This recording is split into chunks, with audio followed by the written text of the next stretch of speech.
అంబేద్కర్ కోనసీమ జిల్లాలో ఉన్నటువంటి మాల సోదరులారా, అక్క చెల్లెలారా, బంధువులారా, మీకు అందరికీ జై భీములు. ఈరోజు తెలుగు రాష్ట్రాల్లో ఎస్సీ వర్గీకరణ ముసుగులో అన్ని రాజకీయ పార్టీలు, అన్ని వర్గాలు మాల సామాజిక వర్గాన్ని టార్గెట్ చేస్తూ చేస్తూ ఉన్నాయి. మన సామాజిక వర్గానికి చెందినటువంటి నాయకులు కానీ మరి ప్రజాప్రతినిధులు కానీ ఎవరూ స్పందించట్లేదు.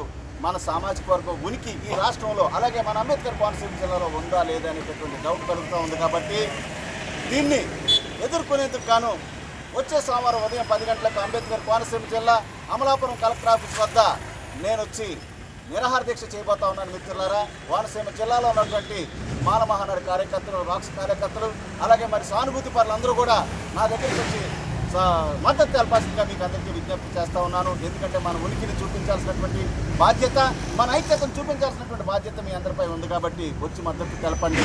అలాగే ఈ యొక్క కార్యక్రమాన్ని మన యొక్క వైస్ ప్రెసిడెంట్ కొంకి వెంకట్రావు గారి ఆధ్వర్యంలో నిర్వహించబడతా ఉంది. ప్రతి ఒక్కరూ గమనించి వచ్చి మన ఐక్యతను చాటాల్సిందిగా కోరుకుంటూ doctor Ratnakar, national president for రాక్స్ అండ్ మాల మహానాడు. జై భీమ్, జై భీమ్, జై భీమ్.